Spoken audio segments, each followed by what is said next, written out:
무죄가 가져주는 그런 의미는 무언가 이런 제목이시죠? 예, 그렇습니다. 아, 예. 제가 오늘 차 타고 오면서 방송을 쭉 들으면서 들어왔습니다. 아, 예. 한 말씀 드리겠습니다. 예. 이번 국정농단 사건으로 1심에서 징역 24년을 선고받은 박근혜 대통령의 국선 변호인들이 서울고등법원 형사4부 심리로 열린 항소심 공판에서 공소사실 전부 무죄를 주장한다고 이렇게 밝혔죠. 예. 대통령은 1심 선고 이후에 항소를 포기한 채 국선 변호인들과는 전혀 접촉을 하지 않았고요. 예. 그럼에도 불구하고 변호인단은 대통령이 줄곧 혐의를 부인해서 온 만큼 기존 입장을 존중한다는 방침이었고, 변호인단은 1심이 증거 능력을 인정한 안종범의 수첩에 대해서도 다시 판단해달라고 요청을 했죠. 예. 이것은 아마 이재용 항소심 재판부 판단하고 같이 증거 능력을 부정해야 된다는 그런 취지가 아니었겠냐 이렇게 생각을 합니다. 예. 이 1심에서 김세윤 재판부는 대통령의 단독 면담 대화 내용을 인정할 간접 사실에 대한 정황 증거로서 증거 능력이 인정된다고 정말 우리가 참 이해할 수 없는 그런 판단을 한 거죠. 예. 이번 국선 변호인단은 1심 형량이 지나치게 무겁다는 그런 주장도 했고, 대통령으로서 국정 책임자 자리에 있다가 이 사건으로 정치적으로 큰 책임을 진 점과 개인적으로 치러간 범죄 수익이 없다는 이런 사실을 고려해달라고 한 것으로 알고 있습니다. 예. 자, 그렇다면 정말 이 깨끗한 대통령을 뇌물로 엮어서 탄핵도 모자라 감옥까지 보낸 대한민국, 너무나 잔인하고 멍청한 국민들 분명히 처벌을 받을 것입니다. 김영삼의 아들 김현철은 소통령, 김대중 아들셋 삼남은 홍삼 트리오, 노무현 형님 노건평은 봉화대군, 이런 사람이 정말 비선실세이고 국정농단 아니겠습니까? 전형적인 강남 아줌마에 불과한 사람을 완전 검찰국회 여론 및 반대파들은 악마 이미지를 뒤집어 씌웠고, 민도 낮은 그런 국민들은 강욱봉이 뻥임을 알면서 침묵했던 것처럼 탄핵 때도 결국 비겁하게 침묵하고 말았습니다. 불법 정권 탈취를 정당화하기 위해서 박근혜 대통령을 유죄로 만들려는 전형적인 쿠데타 세력들의 정치적 수법이죠. 박근혜 대통령은 무죄가 맞습니다. 어떤 사람들은 문재인이 임기 채우면 이 나라는 희망이 없으니 이민 가겠다고들 하고, 또 제 주변에도 이민 간 사람들이 있습니다. 따지고 보면 최순실 사태가 처음이 아니라 과거 정권마다 다 있었던 겁니다. 소통령이 바로 그 대표적인 거 아닐까요? 그때는 당사자만 처벌하더니 왜 최순실 건은 국정농단이라고 하면서 탄핵으로 대통령을 처벌합니까? 이건 정권을 뺏기 위한 선동 전략의 하나가 아니었나요? 카드라, 검찰을 밀어라, 주사파, 검경계는 주인이 하라는 대로 뼈다구 하나 얻어먹을 거라고 양심이고 정이고 다 팔아먹고, 누구도 말도 안 되는 소위 문바들마저 이해 못하는 재판에 형량에다가 혐의를 걸고 속된 말로 지랄 춤을 추고 있는 겁니다. 국민은 세금에 찌들리고 김정은 퍼주느라고 바쁜 이 청와대 여러분, 지역만 기다리고 있는 걸까요? 그래도 주사파 정권을 모르는 국민들의 설마하는 기대에 국가는 넘어가게 되고 말 것입니다. 검찰이나 특검이 주장하는 논리는 억지성 주장에 불과하고, 판결 또한 한국인의 김치건성, 우르르 몰려가서 모르는 사람에게 돌팔매 던지는 못된 이짐의 근성에 영향을 받은 판결로 볼 수밖에 없을 겁니다. 정유라가 빌려탄 말이 뇌물이라는 논리는 억지주장의 단연 압권이었죠. 기우제를 지내면서 비가 오면 임금님 덕이고 비가 안 와서 가뭄이 들면 임금이 부도간 이유입니까? 통치행위가 무슨 직권남용이라고, 권력남용이라고, 돈 한 푼 받은 것도 없는, 돈 한 푼 받은 것도 없고, 문재인은 정말 동교동 2호의 경호가 끝났음에도 불구하고 경호지시는 그야말로 직권남용이죠. 원전 폐기 지시로 1,000억 원 이상의 국고 손실도 범죄고 드루킹 연루도 있고 감옥 갈 일만 남았습니다. 안종범 수첩이 왜 박근혜 대통령 재판의 정황 증거가 되나요? 안종범 재판의 정황 증거가 되겠죠. 그러면 내 수첩도 다른 사람 재판의 정황 증거도 되는 건가요? 머지않아 판세는 뒤집어질 겁니다. 박근혜 대통령은 무죄로 복귀하고 구테타 단체는 모두 감옥살이로 돌아갈지도 모를 겁니다.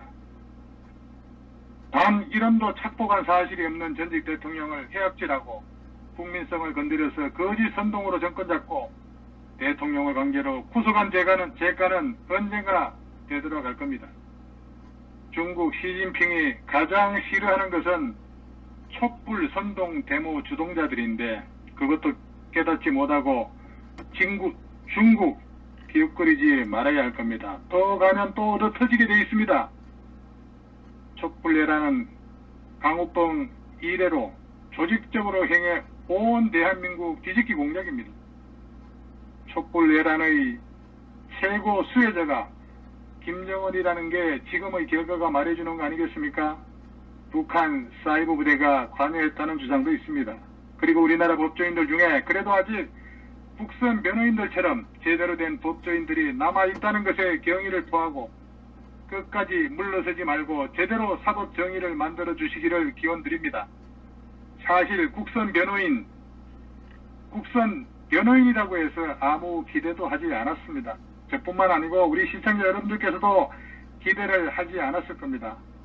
국선 변호인들은 대개 피고가 뉘우치고 있으니 선처를 바란다거나 개전의 다시 말해 반성하는 태도를 보이고 있으니 정상 참작해 달라고 하는 게 고작이기 때문이었죠. 그러나 이번 국선 변호인들은 공직하고 의롭습니다.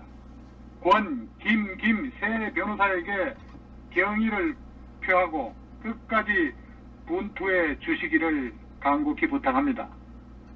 국선 변호인단이 검찰 사법부보다 훨씬 양심적이고 독특한 것 같습니다. 새로운 역사가 그들을 기억할 것입니다. 곰 3마리가 한 집에 있어 북개곰, 노조곰, 선생곰 반드시 잡아서 웅담을 뽑아내고 제거해야 할 것입니다. 누구나 다 아는 걸 판사들만 모르나 보죠. 촛불 내란과 그에 앞장선 김무성, 김성태, 권선동 이런 간의 배신으로 정치보복을 당한 불행한 우리 박근혜 대통령은 무조건 무죄의 피해자입니다. 가해 내란 반역자들은 언젠가 하늘이 반드시 그에 상응하는 처단을 할 것입니다. 만약 국선 변호인들이 주장하는 대로 전부 무죄가 되면은 지금 정부도 전부 무효가 되나요? 그리고 헌법재판관, 1심 재판관들, 아니 대한민국 좌파들 모조리 그들을 어디다 버려야 되나요? 박근혜 대통령은 대한민국 역사상 가장 깨끗한 분이었죠. 채권을 안 만들고 패거리 정치를 멀리한 분입니다. 이런 깨끗한 정치인을 우리가 지키고 지지할 때 대한민국 정치가 깨끗해지고 선진국 정치가 될 것입니다. 이런 째려나 직접 받은 것이 없는데 24년형이라니 참 세계가 웃을 일이고 기네스북에 올라갈 일입니다. 이 기네스북 잘 아시는 분 한 분 좀 올려주세요.